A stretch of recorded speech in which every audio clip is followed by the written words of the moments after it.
That's for sure. Dude, I got sucked into The Witcher again. Oh no! It got me. The talons grabbed me. Some witch reached in to the real world and grabbed you. It was under the guise. So like every once in a while, my sis will like decide that she wants to play a game. Okay. And, like I'll give her some good stuff, like good recs. Sure. And she's like, just take me through like The Witcher, and like we're going through the tutorial. I'm like, dude, I miss this game. Yeah, every time I'm like, no more video games. And then I'm like, well, just a little Madden. Well, and then I'm like, what other games could I play? And I'll go on the store and be like, oh, that looks cool. And then I have like a sobering moment. I'm like, no, I will do nothing except for play this video game. So like, I guess that is the big champion for like sports game guys. Right. Because like I was never a sports game guy. Yeah. But I see the value in it now because you can literally hop on, hop off. It's like a game. Right. Schedule, quick, you're done. There is a clear end where between a game, you're like, okay, one more game, and then I'm done. Yeah, like playing an RPG is like being in a casino. Right. There's no windows. There's no door. What is time? You're dropped in. Yeah. Then you walk out, and it's lunchtime in most people's worlds. Holy shit, what was that? Dude, did you just knock over a monkey? No, it was just my phone. Oh, okay, dude. There's so many statues in here now, and I'm afraid to knock over anything. This place is rife with statues. Yeah, but like no Madden guy. I guess like you'll go through your head and go, man, I wish I picked such and such for the team or whatever. Yeah. Because you can do career mode. That is the dorkiest part about me, I think, is that I play offline, franchise mode, and I'm almost more excited about the draft and like the preseason and seeing what these new rookies Than can you do. are with the real. It's like winning the Super Bowl is so boring now because it's like I tried playing on All Madden for a while, and All Madden's like the hardest difficulty. Yeah. And then I did that for a few months, and then was like, I haven't got the new one in a few years, so I'll download the new one. But now that you've kind of jailbroke, because you can play as different coaches for different teams, right? Or is that a feature of the new one? You could go as nuts as you want. Honestly, they don't change that much, which is why anybody who plays Madden relatively consistently is like, I'll get this year's and then I'll wait 4 years for there actually to be something different. But yeah, that's when I have to like settle down. It's usually the month before football season starts. I'll get so itchy for football that I'm like, oh, I'm gonna play Madden, and then I'll be good for a while. And then during football season, it's like, I can't wait for Sunday. I gotta see the Lions do stuff, and it's ridiculous. Well, so there's the draw with fantasy football. So fortunately, I'm kind of detached from all of it. Sure. So it's like I enjoy watching sports. I have favorite teams, of course, but it's like I'm not rabid about stats or right. And but I the draw is now they found that market with just fantasy football. Oh yeah. And like especially like fantasy football where there's like money on the line For sure. and it just becomes this hyper fixation thing. Yes. But it is still tingy. I don't know what it's like if you can just turn the numbers off in your head. Yeah, like with what's going on with fantasy and like real stats and all that stuff. Yeah, when I first started playing fantasy football, it was a vehicle to talk shit with my friends about something pointed. Mm-hmm.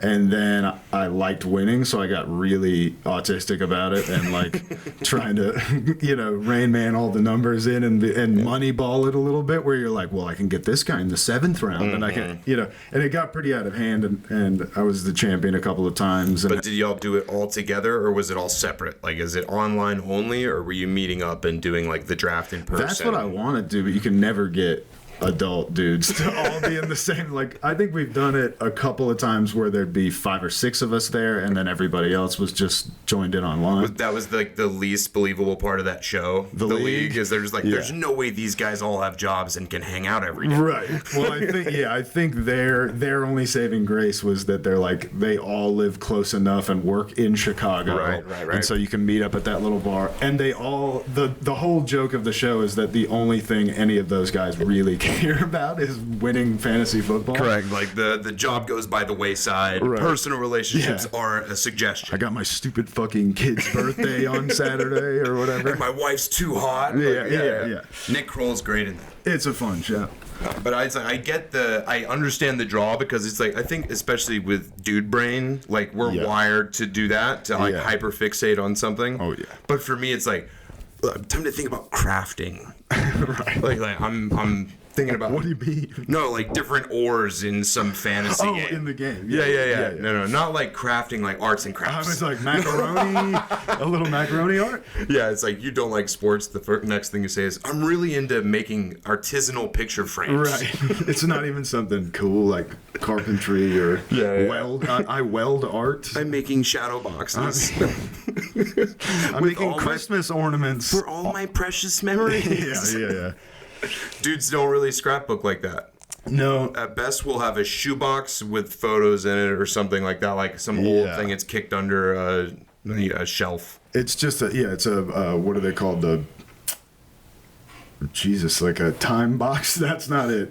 Time capsule. Yes. Remember when you did the time capsule in school and it was like, somebody was like, put your favorite Pokemon card, and you were like, I'll put like my 7th favorite Pokemon card. Right. It's the closest guys get is to like the pair of Nikes they got their first hand job and their favorite like. Well, we didn't I don't even think girls didn't have that system, because we had a barter system early with trading cards.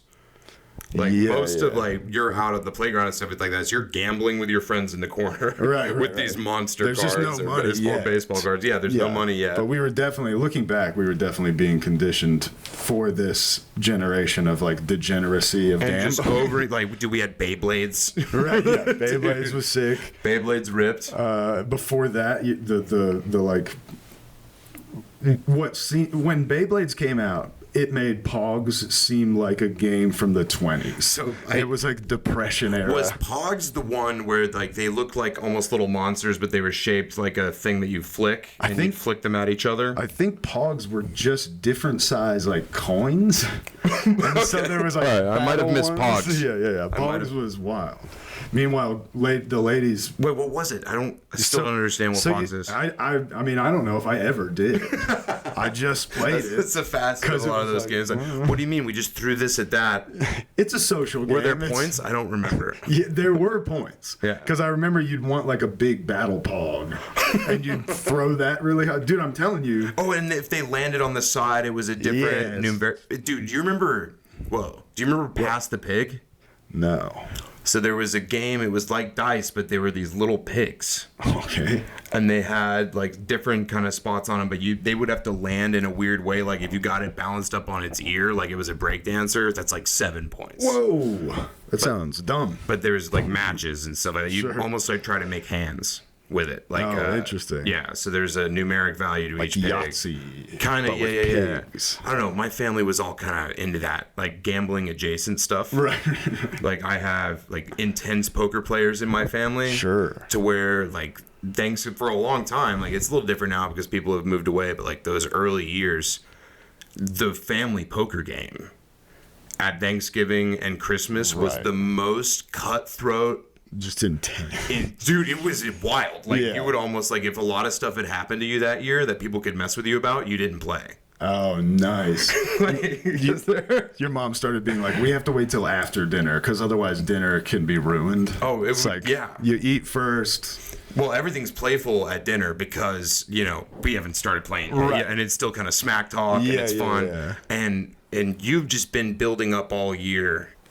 Just figuring out how to outplay them. Because I always I remember playing Monopoly with other people, like who had brothers and sisters, and I'm an only child. If it hasn't become painfully obvious yet to anyone.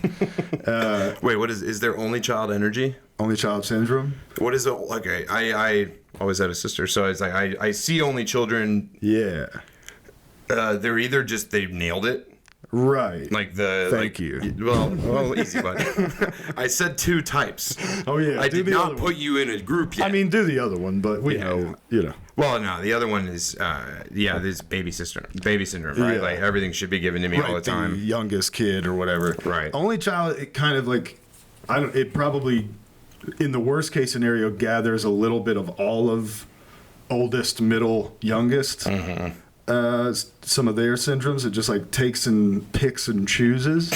Okay. And then the other thing is that like if I'm friends with somebody growing up, it was like, well, they're my brother or sister. Right. You know what I mean? So it was like early on, I didn't understand, oh, they have to go home now, or I have to go home now. It's like, but we're still having fun. Yeah. Why would it not end? Yeah, why would it end ever? We could just hang out forever.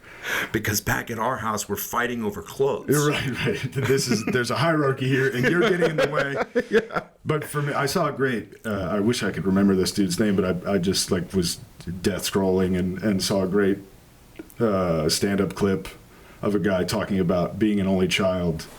And how essentially it was like, my friends would have to be like, I'm going home. It's family dinner time. And you're like, oh, that's cool. I'm going to go have pork chops with a married couple. Yeah. Oh, gosh. Who was that? If we can figure it out, you can throw the link up or something. Because it was fun. But I totally identified with that because it was like, other families would get to feuding points over like a game of Monopoly or poker. Like the more people you add, so like I have a pretty small family unit too. Like my Christmases are usually like 8 to 9 people. Right.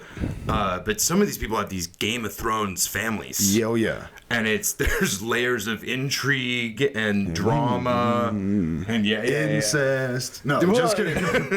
Well, I don't know where you are. Where are you in the world? That's true. One of my buddies has for Thanksgiving every year they just have a family reunion, and nothing sounds like more. That sounds like a nightmare. Nightmare fuel. Sounds like tough. It's just like what? Having a bunch of first cousins sounds fun. First cousins are dope. Dealing with third and fifth and like I don't know you really. Yeah, because that's how you get into like, oh, that's cool. Tell me about getting your teacher pregnant or whatever. And you're like, well, I mean, can I see a picture of her? And you shouldn't see the picture. That's the problem. That even is a fun, like, because you're so detached, because it's so way over there, you can be like, what? Holy shit. That's wild. But then But then there's, it's like, how are things at the Kinko's? Right.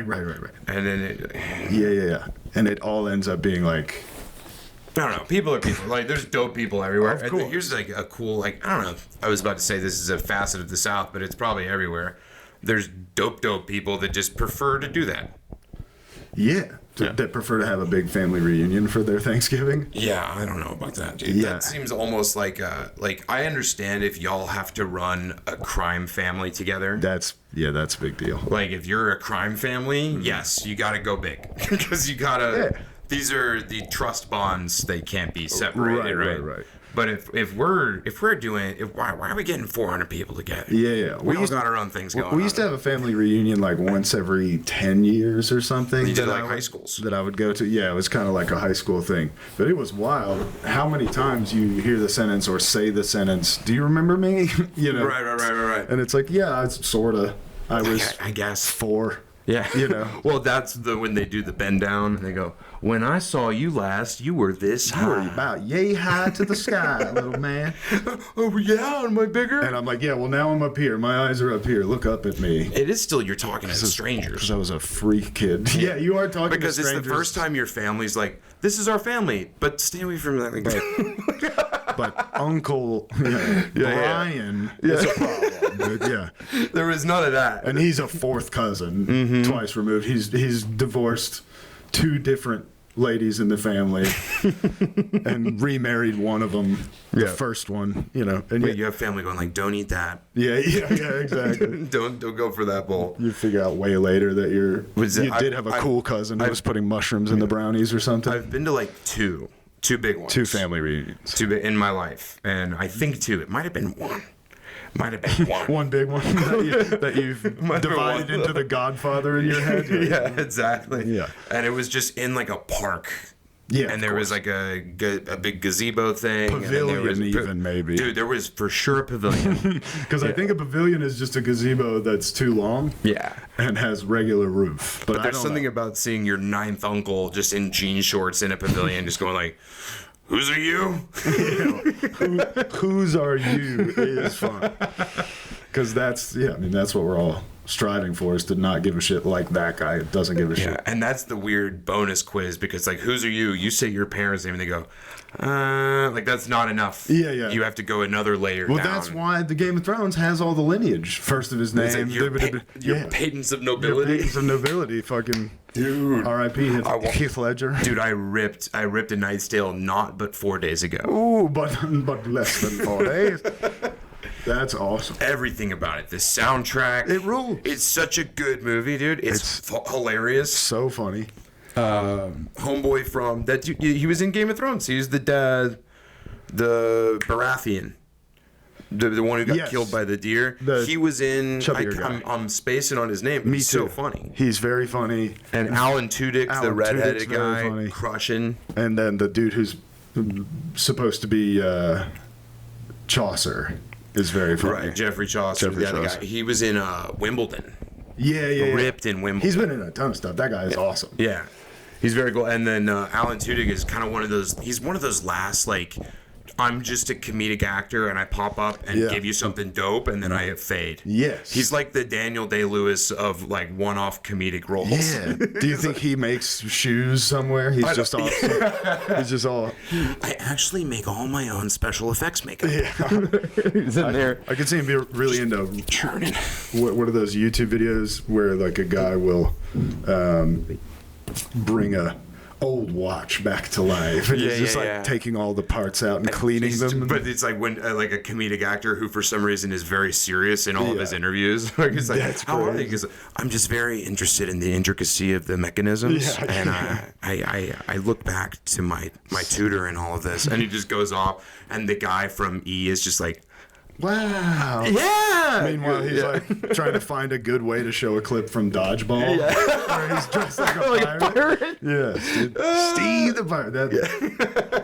I saw a quick aside. I saw Dodgeball in IMAX when it came out. Me and my friend paid twice the amount of money. Spray?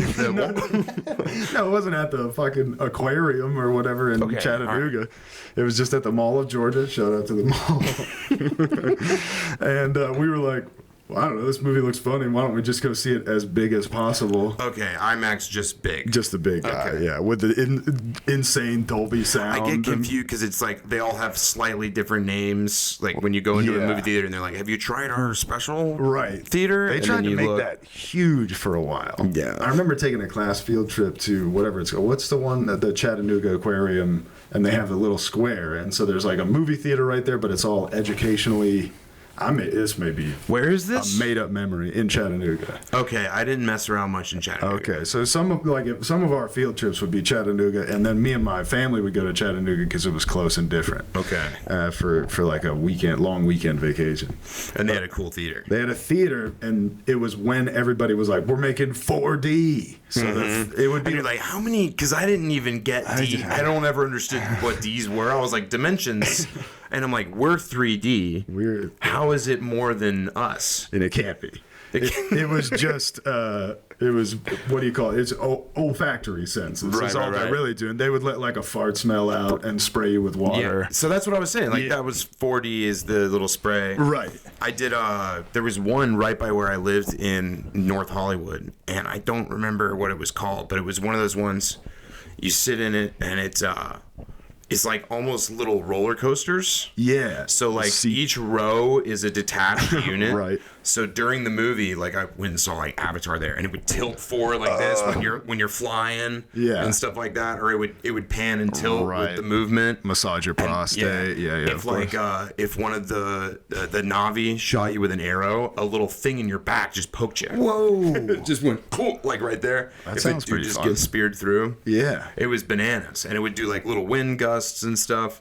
I like taking my my ex there because it would just she'd like to talk a lot during movies, and she couldn't. She's like, anyway, so what's going on? She was like really invested then because it fired on all the cylinders. There was no, I think, little neurodivergence, whatever. Sure. Just engaging. Just getting them all. And it kept me awake because I've turned into a fall asleep at a movie theater guy. I've done it a few times, and it's not great. I always would look at those people with such disdain. Now you're like, not a bad place to catch a nap. Well, when you're in high school or something like that, and you find like a cool, like you find like American Beauty or something like that, and you're watching it, you're like, dude, this is high art that I'm like taking it, and you just see some dude who is now our age just going like.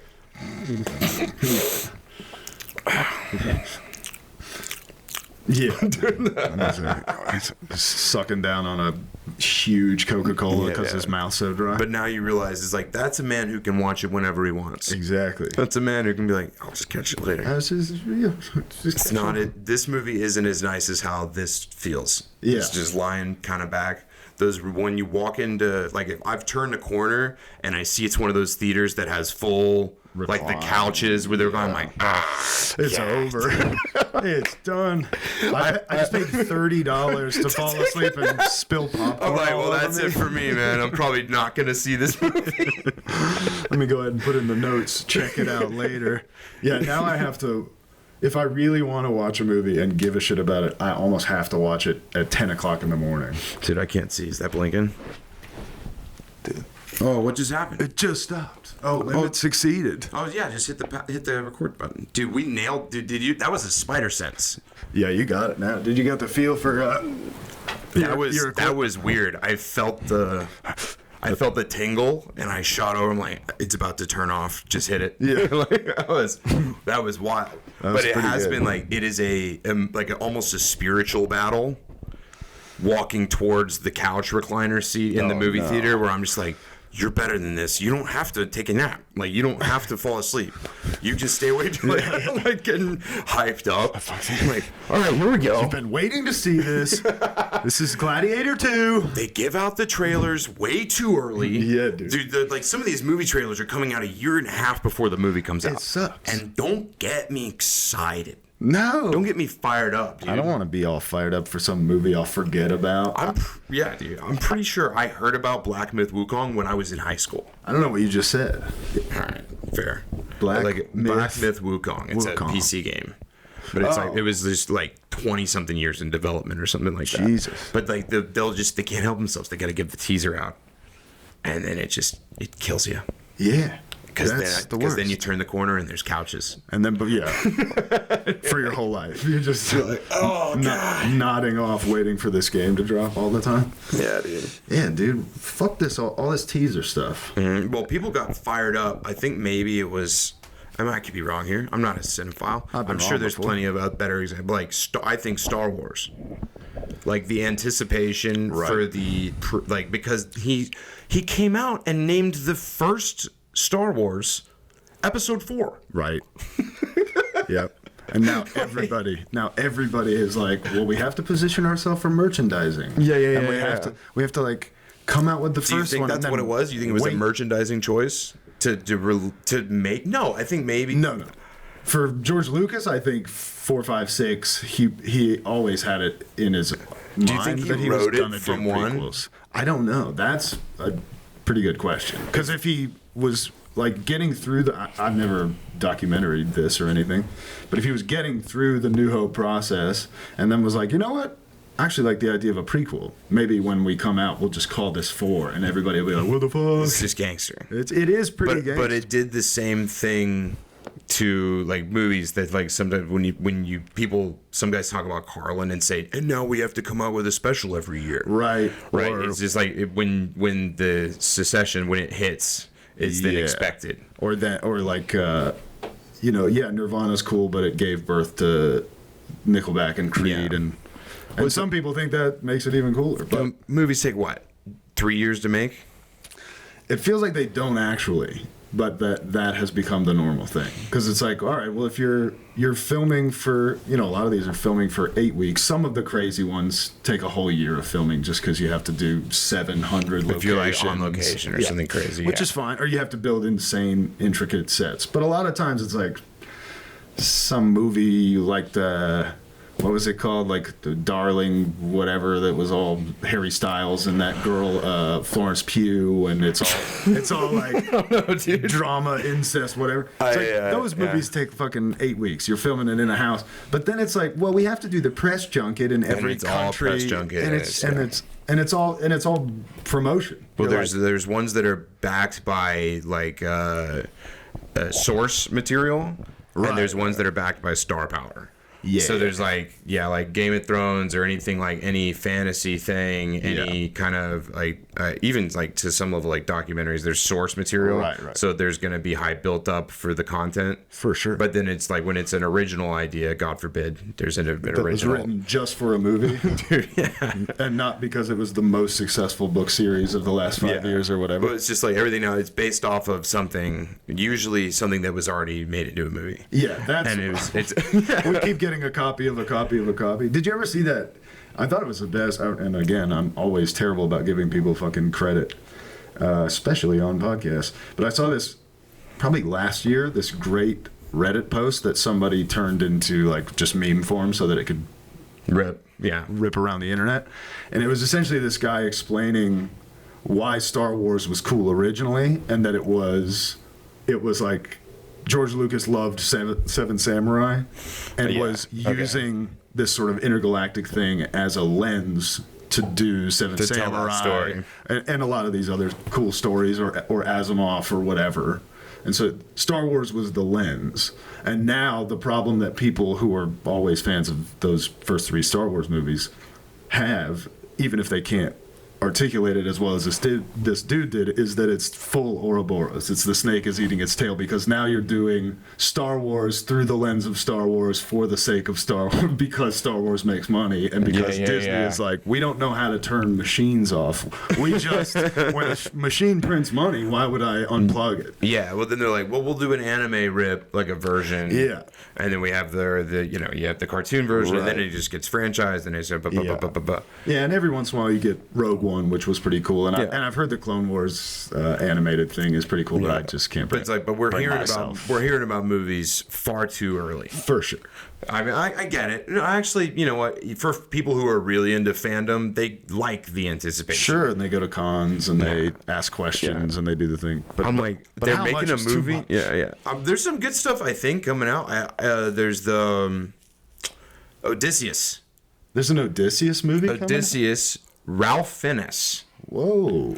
Ripping jacked. Oh, yeah. I did see like some sort of article about that. Yeah, he looks cool. That is Odysseus coming home from the Odyssey. Right. To find all this stuff with, I guess, his wife. It's like, cause I don't know which part of the myth it is, because there's what they're gonna cover or whatever. I don't know which arrival it is. Yeah. Because didn't he crack open the wind thing and get thrown all over as well? I believe so. Yeah, like they were about to get back, and then one of his homies like went into his bag and accidentally opened like the 4 winds, and it threw them far. See, that is something. This is very cool, because hopefully this will give birth to this era of like Greek mythology and some Norse mythology and some cool stuff. Because they tried like Clash of Titans and it just didn't quite hit. But that's what I was going to say, is that hopefully it gives birth to a very like gritty, serious, gritty epic, like a Ridley Scott look, or a Dennis Villeneuve does fucking. Well, they gave us the Achilles. They gave us the violence porn version, which is like Spartacus, blood and sand, which is all just stuff. But the dialogue is all stuff between talking and boobs. I mean, fucking and fighting. It's all just like ultra violence, ultra fucking. Yeah, and then there's some like dumb guy dialogue, but I never watched the whole. But they show. all are named Berilius, so you're like, this is almost a history show. This is awesome, dude. I'm learning stuff. Yeah, because they're like based on a true story. I'm like, nah, dude. And I kind of like I look up like the what the actual historical character is, the same way your mom goes like, is Brad Pitt divorced? Right. Is he divorced in the thing? We're doing the same thing as our parents, but just in a different facet. But just like the couple nuggets of mythology you can pull out from when you're obsessed with it as a boy. I'm not watching trash. Yeah. This is important. Yeah. This is important. Yeah, and we got a little bit with Troy, but then, like you said, it kind of like Troy was obviously. Troy was dope. Dope. Probably a pain in the ass to make. Probably expensive. Made some money, but then you get Clash of the Titans. No thanks. Which is a remake of like a 50s movie, which had to be impossible to make then. But you have to commit so much harder. I think there's like, and this is out of left field and probably a complete lie, but I think that before like special effects, like computerized special effects, before it got cheap. Before that happened, you had to commit Absolutely. to get a look because you didn't have CGI to fall back on. Right. So it's like these big epics, they had to go full tilt. They're like, we're going to Egypt. Yeah. And they had to build, like, we're building a second pyramid. Yeah. For sure. And the studios would just go like, okay, whatever we got to do because we've made this huge gamble, this like $200 million gamble. What's an extra $4 million? Put your whole ass behind it. Yeah. Let the cards fall where they may. But they don't like that game. They don't like. But that was like 93 to like 2005, like that era of just like, oh my God. It was CGI was coming in hot, but there were still enough purists and dorks, cool dorks, who were like, nah, I don't want to do that. And then there was a sweet spot, and I talk about this a lot, where there's a handful of movies, and I probably can't think of any off the top of my head, but there's a handful of times where you can pick out and you can go, this is a practical effect that got them as far as they could, and they lightly brushed it with CGI. Yeah, they just cleaned it up. And made it pop. They made it so that, like, you could have the jaws of whatever monster movie you had, but it could be in the daylight, full-bodied, or just a little shadow play so that it's like, whoa, what the fuck was that? It's scary. It's cool. Yeah. And like, it's like they had to figure out how to build the tension. Yeah. Because it's like usually scary movies, you didn't see like even the Blob. You didn't get to see the Blob. Right. And that's not even an entity. Like it's just, you'd think like it relied on it heavier like in the back half of the movie, but the whole first is just shadow games. Yeah. And you're just like, what is this thing? It's all alleys where the street light is like this and you just see like a shadow of coming down the alley or whatever. Yeah. What a weird movie. Yeah, it's crazy. Have you ever seen The Stuff? But there's some, I think, yes. From the 80s? No, there's something about the claymation kind of gore that made it more terrifying. Right. Like when you watch like Hellraiser or something. Oh my God. Yeah. You ever seen? Yes. But like just, and disgusting, but this horrible claymation, but it made it more... Like the way that it was almost like stop motion. Right. Yeah, like that effect of the stop motion was like made it more jarring. Well, especially if you're talking about like the whole movie about Hellraiser is bringing in hell realms from outer space or whatever the fuck to do very like sexualized torture. This is OG torture porn. It was wild, dude. If you're going to do that, then it's not that crazy to be like, all right, for this one, your suspension of disbelief is some of these hell realms look like claymation stop motion. But there were these kind of the ultimate nerd horns is the Star Trek and Star Wars. Yeah, for sure. And both of those things pushed what happens in movies because they were having to come out with new special effects all the time. All the time. So like you remember we're really nerding out today, by the way. Get after it. The scene in the like the bar because they had to have a bar scene that was better than the one in episode 3, like bum bum bum up. So they had to do the new version, and then they had the lady with like the long fucking like mouth. But it was kind of a fun like a funk song. Yeah. It was like, but it was like this weird. They were kind of experimenting with it. Stuff would come at the camera. Because they were imagining these 3D theaters. Yeah, whichever drug George Lucas was doing in the 90s and early 2000s that he thought, I should go back to these nearly perfect nerd movies and fuck with them and make like that dumb alien lady who's just like, you just know he wanted to make her say, tip jaws over there, sugar, or something crazy. And they were like, no, we're not doing that. What are you talking? Like, she's just a Bronx lady, but in space. Yeah, dude. This tall and green, or whatever she was. I mean, even, what was Anakin's dude's name? With the Watto? Yeah, I always confuse him and Zabulba, but Zabulba's the other racer. Zabulba's the guy who walked on his hands. Yeah, he's like the bad guy, pod racer or whatever. Watto was the one that was like vaguely Armenian. Watto is nuts. He is a space version of like a Armenian slave trader who just peddles in like talented children. That's crazy. I'm trying to remember the voice, but it was like your minds do not work on me. Your Jedi mind trick do not work on me. Jedi mind trick do not work on me. How about we make a deal? Red for the boy or blue his mother. Dude, it was weird, dude. That guy's nuts. And he's just like a big fat bug sort of flies around. He's like, it was like fleshy though. Yeah. It wasn't like a regular bug. Like it was kind of like he had kind of a snout thing. Right. Yeah. He looks crazy. That whole episode 1, 2, and 3, there was some wild ones. Insane. Just the choices with Qui-Gon Jinn's hair, just Liam Neeson being like. I never understood the Jar Jar hate. Because like I got to it as like I was still a kid, so I was like, he's fun. He's a fun guy. Fun Jamaican guy. Or like fun, like he had the it was something. It was wild. It's something, and he's just he did the fun. He did the fun, the thing, and you're a kid. You're like, oh, he did it. He's so clumsy. Look at him. He's crazy, man. And then you get in your 20s, and people go, oh, he was actually the worst Sith Lord of all. Have you heard the Darth Jar Jar? Darth Jar Jar? Yeah, I've heard some of it. I love the videos with like they make it black and white and somber, and it's like he was actually an incredibly powerful Jedi, but and they do it Sith Lord. Like it's First 48 or something like that. And they jump up and then freeze frames. He goes, a Jedi could only jump this high. As we see Jar Jar, look at how he loads his legs. He loads his legs like someone with a midichlorian level well over 9,000. And you're like, can he just be like an alien frog guy? He jumps. Good. Why do we have to do this? Look at the way he stumbles. This is much like Drunken Shaolin Master technique. He's incredible. By Chao Ching Pu in the third era. As we know, George Lucas was a big it just goes like rabbit hole after, and you're sitting there just like with your chips going like, what am I doing? I gotta get on a different algorithm. This is nuts. You seeing Jar Jar? Was that a bad guy? The bad guy? He's like a super powerful evil lord. Yeah, dude. Yeah. But I'm stoked on Odysseus. That'll be fun. Gladiator 2. I haven't seen it yet, but it looks fun. Looks dope. Yeah, I mean Denzel.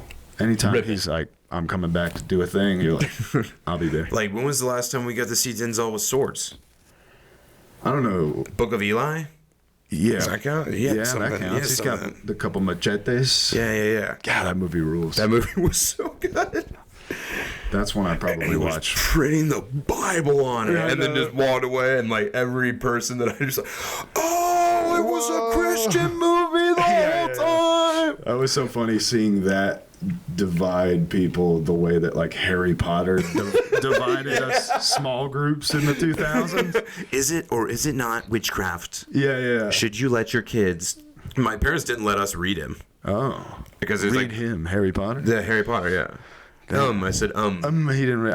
Read him. I got you. But but then the movies came out, and they were like, oh, little British kid's adorable. These are cutie sweetie pies. Yeah. Yeah, and meanwhile, you're just fucking abusing yourself to Hermione. Yeah.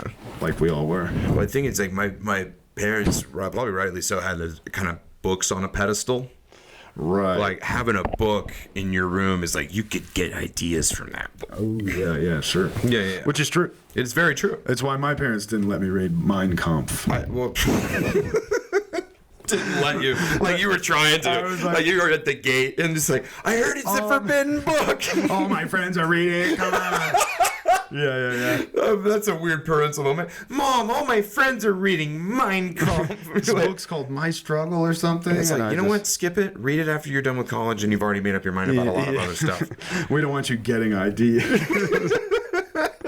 Just this little asshole kid at middle school. That's got to be the trippiest part because, like, a lot of us, like me and TJ, neither of us have kids. And then I think about, like, when you're raising your kid, because ideas do stick harder earlier.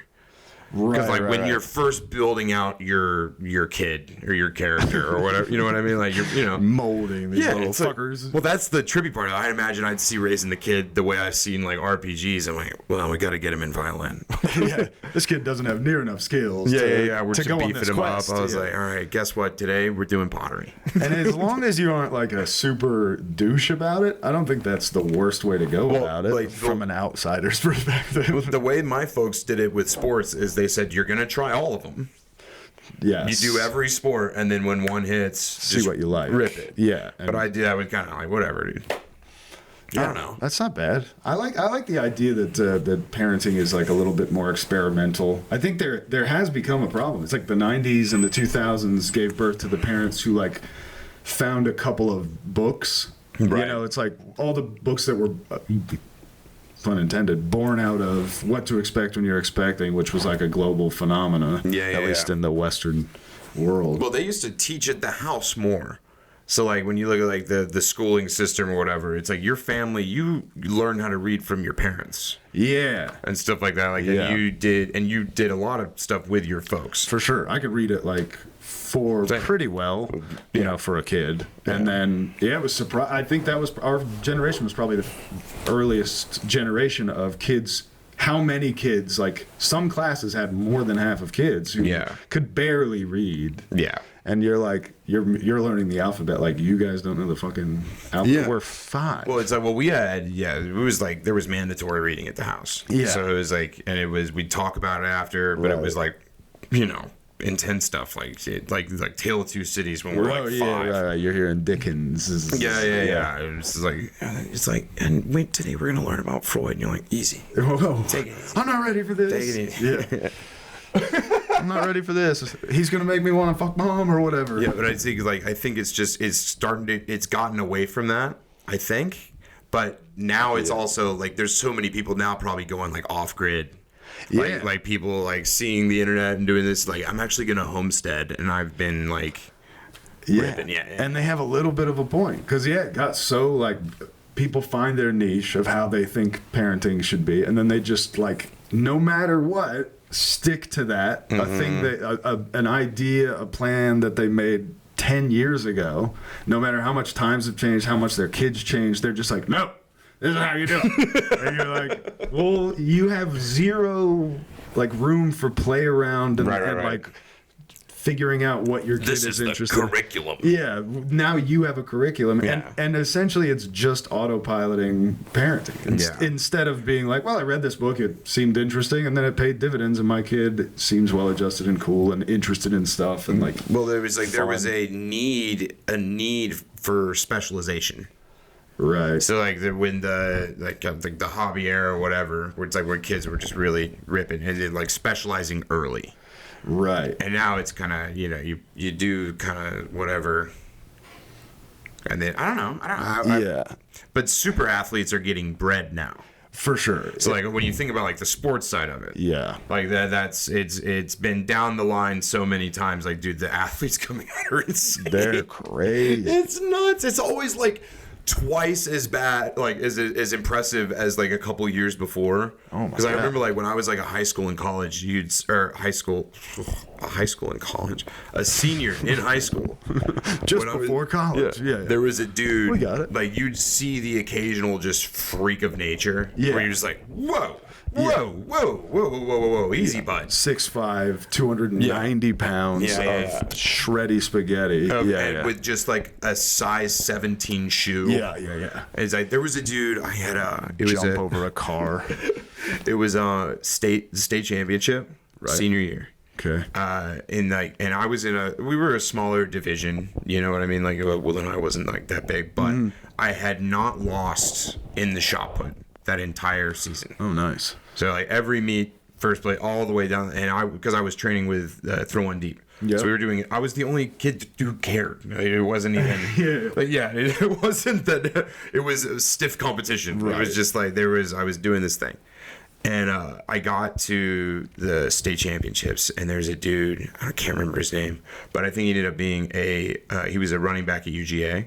Okay. But as a starting freshman, star, I don't remember his name. Damn. I know, it's gonna kill me. But he shows up to the meet and has a straight up like a size 17. They did not have throwing shoes that fit him, so he was wearing wrestling shoes. Holy shit. He was wearing like freestyle wrestling shoes, like the kind of like the gripped up sneakers that were kind of almost the opposite of a throwing shoe. Yeah. And just shuffle past it, like no technique, 65 feet. Holy hell. You go, oh, all right. Yeah. Oh, shit. And I'm over there like trying, like really giving it my all for like this technique for a sport that no one cares about. Yeah, sure. Yeah. But we find things to fixate on, dudes. Dudes find things, and especially like that's what you see when it's the parenting is the most dominated by the dude. If that dude is an athlete, then it's kind of like, I'm gonna make this kid a freak. and honestly, it doesn't even have to. It was dang. I can't see, dude. It's your turn. It is my turn. Check it, the camera.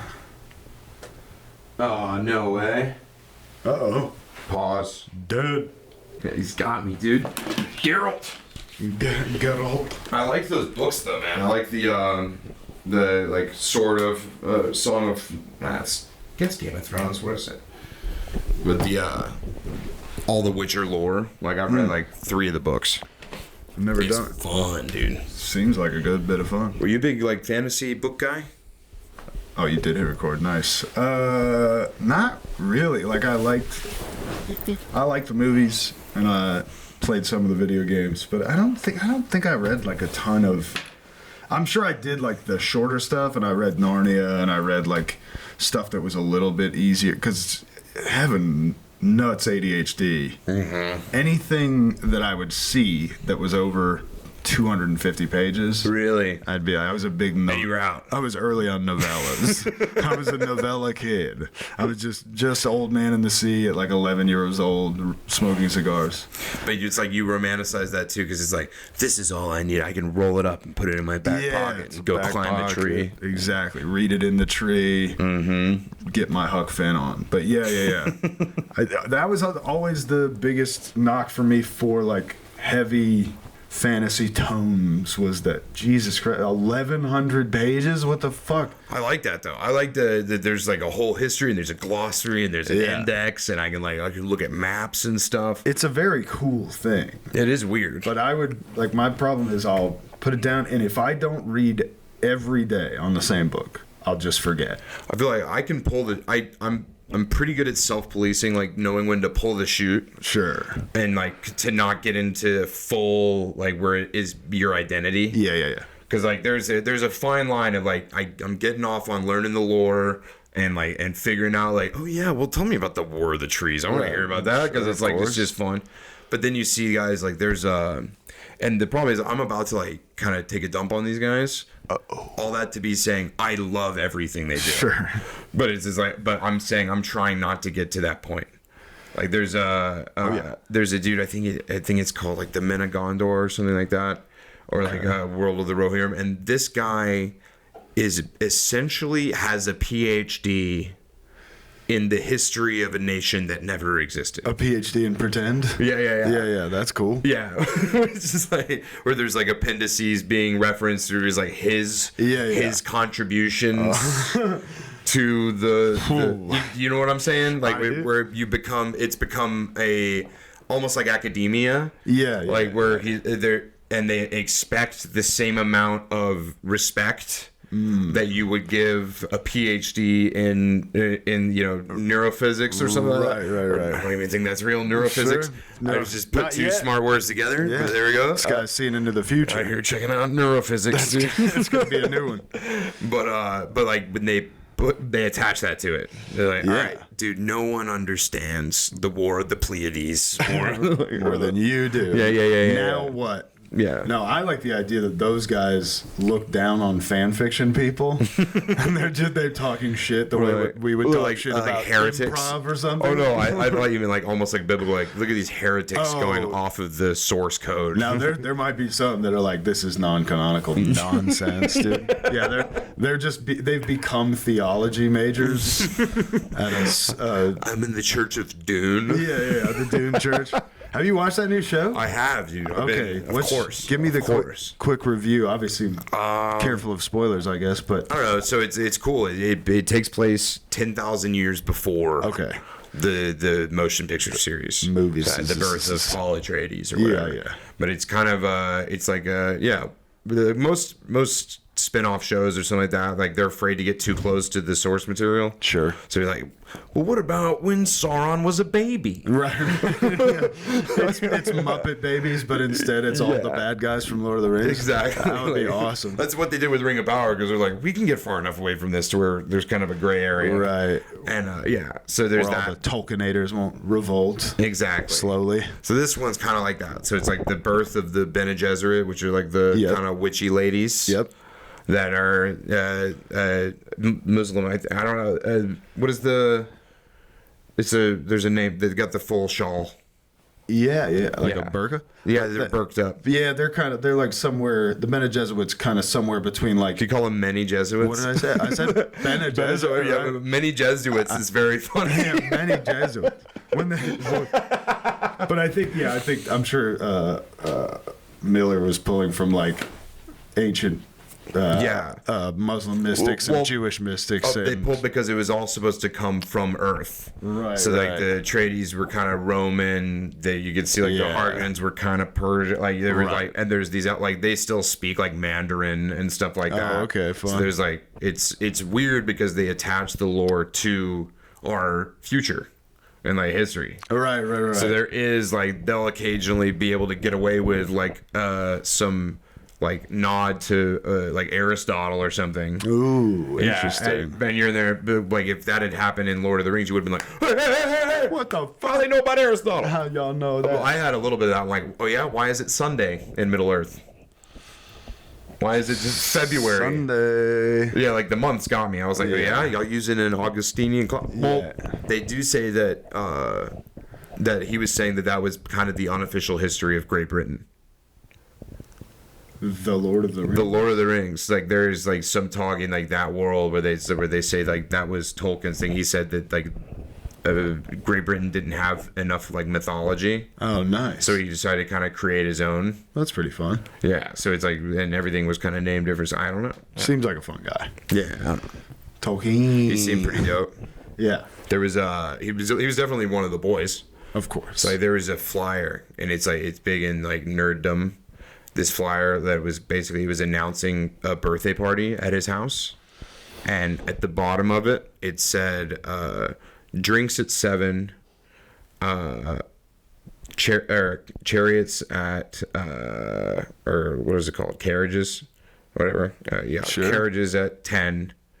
Hearses at noon or at midnight. Like that, basically, like we're gonna drink so much we're gonna die. We're gonna get fucking rowdy tonight. Yeah, that is awesome. Yeah. That's probably one of those like time machine places. Like, where would you go? It's like I wouldn't mind to be dropped into whatever it's called, the Eagle and Claw or whatever the fucking pub him and C.S. Lewis on. While those guys are just like that meeting of the minds. Yeah. How funny would it be though if it cost $1 million for like an hour of the time machine, and you get there and they're like, "Oh no, you can't sit at our table." Get the fuck out of here, here's loser. the thing. Here's what I thought about this. I thought about this a lot because we romanticize these people because they spoke in a way that people don't speak anymore. Sure. So we look at history and we don't know how much of it is because history is written by whoever won or whatever. No. But it's just these eloquent speeches and like speaking the way that you would read like the Declaration of Independence or whatever, like full of analogy and like just like wild like verbiage, beautiful verbose language. And you'd go back in time to that pub and you'd be the dumbest person in the pub by a mile. Sure. Like and you might even be as intelligent. But just the effort that went into language. They would think, no matter how much you knew stuff, they would think you're dumb. Because your ability to communicate, we'd just be so inept. I'd just be like, dude. And they're like, what the fuck does that mean? I think this man might have a malnutrition of the orval. What would be hilarious is if you got back there, you're like, hey, I really like you guys' work. Can I buy you a beer? Whatever. You go through the full schmooze. They're like, yeah, come sit down at our table. And you just can't hang. No, and then they're like, just talking about pussy the whole time. And you're like, oh, actually, this is fun. We're just... They get back there and there's like... And then invariably, I said to you, did you see the ass? Yeah. This new bar wench's ass is to write poetry about... And then we just coughs and goes into regular talk. Yeah. He's like, Sorry, man. That's just for the books. Talking about getting fucked up at a soccer game and like losing his carriage keys or whatever. You go, honestly, dude, what is in ale? They don't know shit. They only know about like philosophizing and writing stories. If you tried this whiskey, it's crazy. How do they even make this? It's so good. The way we have pothead thoughts. I mean, because what? I mean, some of the ancestors ripped the weed, right? Like hit the ganj, of course. But that was like 70s. Like I think that was like as it was before scientists got a hold of it. Before the fucking freaks got a hold of it. Yeah. Yeah. No, yeah, ideas, I call them. Mm-hmm. When you have an idea, you're like, but you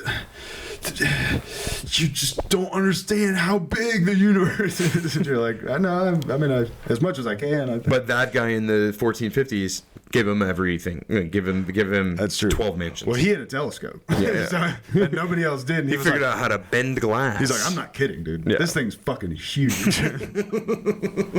Like, so big you wouldn't get it. And they're like, yeah. You're rich now. We like you. That would have been crazy. You get to see planets for the first time. You're the first guy. You build this thing. You look up. You're like, oh!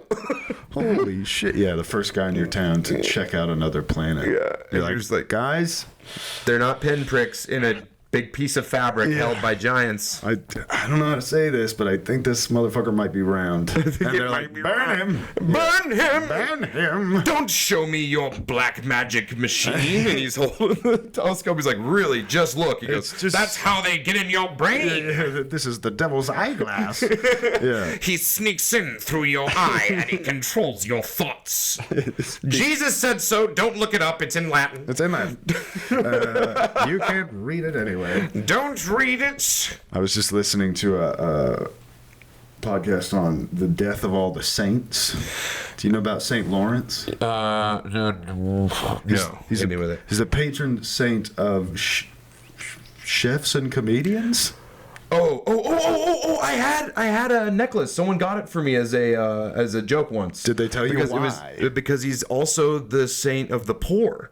Maybe. He's the patron saint of stand-up comedians and the poor. Which fits. But I always feel a little bit like somebody was like, yeah, throw this one on there too. Yeah. But have you heard about why he's the patron saint of the comedians? No. I had never heard this either. Shout out to the last podcast on the left guys for doing this fun hour and a half about just the gruesome death of all the saints. St. Lawrence, allegedly, he's going through all this torture. I forgot why, but he said something that a bunch of people in his town didn't like. Right. And as they do. It was as saints do. They're always mouthing off. They're a mouthy bunch. Some of these boys got mouthy. I mean, this was when the Catholic Church was just kind of throwing saintdoms out. But there was also lots of persecution. These guys mostly got it posthumously. Usually a saint should be posthumously. If you paid for your saintdom, you're a dickhead. Yeah. But so he's going through all this torture. But the newfangled torture they were saving for last was the gridiron, which is just... You had to play football? You just got to go up against the 85 Bears and get your fucking shit knocked. You just can't... Nothing but slants. Yeah. You're only running slants. Over and over again. No, so it's just a big person grill. Oh, no. And they just cook you. Oh, God. And I think this is why he's the patron saint of cooking too, or whatever. That's gross. That can't be. But so why? The story, hopefully not. The story is he's the patron saint of the comedians because. Oh no, did it die? No, I don't think it died. Is it being a bitch? I don't know. Maybe you're just fucking. Your thing went to sweep. Oh God. It's all coming unraveled before I get to reveal.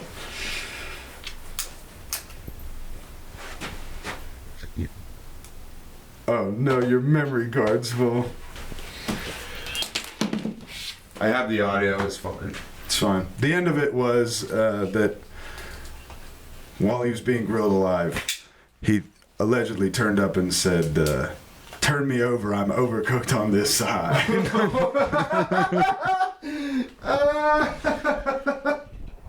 So, if that's where we leave you, good people. we got it right here. Take that. Take that! Oh, we're back. Or maybe. Yeah, we're back. That's funny. You had the punchline with the... Damn, I thought I didn't know you had a memory card to switch out. Dude, we're prepared here. You want me to tell it again? Everything might go so wrong. So you can edit more things? No. No. Just show a picture of him. Find a picture of him on the internet. Oh, that's where funny. I'm saying it. Yes. So now we should get tattoos of him. Those dope saints. So I was never Catholic, so I didn't get that hard into it. Like all the saintdom, the lore, the lore. Yes, those are the guys that get heavy into the lore. Yeah, of saints. And I did see angelology. There was an article that apparently 2 or 3 copies of Baldur's Gate 3 were bought from within Vatican City. That's crazy. Like in the building, it just had the like postal code, and they're like, "Yo, so what the fuck's going on?" Yeah, it was the. I think it was the like the computer word router, not the router. What is it? IP address. It was the IP address. So it was from within the Vatican. If you can't tell that this is pretty high-tech podcast. Dude, you can tell I know a lot of stuff. We know this kind of thing. But yeah, so apparently they're just like deep nerddom. That's awesome. Yeah, somebody's in there. That is cool. It's probably. I mean, it could be like the fucking friar who has to like mop the Pope's shit box or whatever. His holiness is. Well, that is the Catholic religion. That is the loriest of lore. Yeah, they're the lore people. Yeah, which is fun.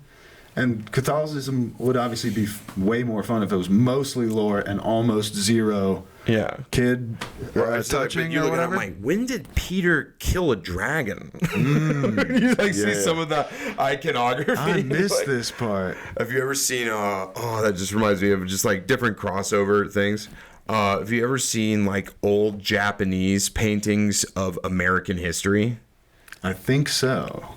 Wild. And there's that cool Japanese artist, famous guy who like went to France and stuff. He traveled all over the place. It's very cool. This guy did like old Bushido type drawings, or like of like what they imagined George Washington was, and it was like him riding a phoenix, choking a snake. Yes. And like blowing gusts of wind over a field. Shit. Or just like like Thomas Jefferson like loading a musket and like punching a wolf in the face. Like it's just bananas.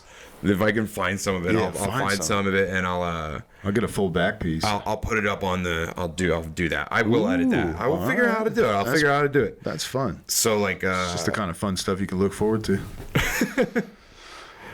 Well, if it happens, it already happened for people listening. Never mind. Don't get too meta with it. It'll screw you up. Boom. But yeah, I have no tattoos, and the first thing you said with George Washington, I'm like, I'll just get that whole thing on my back, full sized. Just first tattoos. So like, this is. All right, let me just go to this site here. There we go. Open culture. So this is George Washington with a bow and arrow. That's incredible, dude. Just ripping. My president doesn't wear a Japanese skirt. He's ripped. Samurai skirt. All right, here is. Just kidding. That's very cool. Here's George Washington defending his wife Carol from the British Emperor. Wasn't her name Martha? Is he using guns as swords? Yes, he's using guns as swords, holding them from the middle. That's the most American like, Japanese people see they see a musket and they're like, "This is how you do it." Yeah, and it's you just stick with a bayonet. But I mean, they also mastered everything so much faster. They rule. They're so good at everything. But look at so he has sword in one hand and he's holding it by like the bayonet. They're good at everything except for surrendering when it was time to surrender. Here is George Washington punching a tiger. That's so good. Oh my god. You know the North American tiger? Yeah, he's just drop kicking this thing and about to punch it. In like pilgrim shoes. Yeah. And then there's just cool writing all around it. Yeah, that's how you know it's the legit stuff. Yeah. That's awesome. It's incredible, dude. Like there's you got to get some of these framed. This is John Adams killing an enormous snake that ate his mother. Well, as you do. Yeah, these are kind of remixes on like when you see like talk about like remixes of the lore. See, but that's cool. It's like we got to bring mythology back a little bit and mythologize some people. Everyone just wants to be like, here's a bad person. Well, that's what's like, gonna happen. You're a bad person, dumbass. Yeah, but that's what's gonna like. We talk about how now all movies are sequels. Is these stories like something like innocuous? Like what's something that's been remade a bunch? Like Dracula or whatever. The actual story is there's gonna be this game of telephone. Right. From reiteration to reiteration to reiteration to where it's like down in the future you might be like, oh yeah, we're gonna go watch Forrest Gump, and Forrest Gump is like a commando officer. It's like a Die Hard movie just because the iterations have changed so many times. You should have never forced my Gump, and then he just like, and you're like, this is what? What is this? It's just like it's just kind of bizarro world thing. It's just my take on the source material. It's like we're gonna go see Jaws. It's like a romantic comedy. It's for sure a German guy. Then the man falls in love with a shark and fucks all its holes. What do you mean? Why do you not love me because I am a shark? You have shark prejudice. Ew. I did not mean to eat your family, but they moved like an animal. I was such a hungry boy all the time. He was on the surfboard, but his arms, if you look at it from the bottom, look like a turtle. It's an easy mistake to make. They should make signs to show them what this looks like to us. I do want there eventually to be in the series of Planet of the Apes movies one where they just have us in zoos, but the world looks totally normal. It's just we're switched. Okay. And then there's a disgraced researcher that fucks one of the people and starts some sort of deadly virus. Oh no! And then the cycle begins again. Yeah, that's funny. That is the best way to wrap that up. Is to give it a full cycle. War never changes. It's just who's playing the game that changes, not the game itself. That's one of the ultimate tropes of like movies, like war's the same. Yeah. The big lesson that they want to teach us. You're talking about like the deaths of the saints. Yeah. Recently, Fox News released a limited series of deaths of saints, like Joan of Arc, like another couple things, directed by Martin Scorsese. On Fox News? On the Fox News app. What the fuck's going on? I have no idea. Scorsese? Whoa. I come down and my dad's watches. I'm like, what is this? He goes like, I think he was like The Life of Paul or something like that. I don't remember. And but it was one of the biblical stories. I'm like, what is this? This looks kind of weird. He goes, yeah, Martin Scorsese. He doesn't really quite understand how the Bible works, but it's fine. That has got to be a wild position for Martin Scorsese to be in, because it seems like he's probably not much of a Fox News guy. But it's like, also, who's going to give him the money to do something so fiercely Catholic? And he's like a devout Catholic guy, I think. Yeah, but it was funny. It was just like just to watch it. I come downstairs. Terry Lowe's just like, I don't think Martin Scorsese really understands Paul. That is cool. You should have said. You should have got it fired up. Yeah. Been like, Dad, you should make a documentary.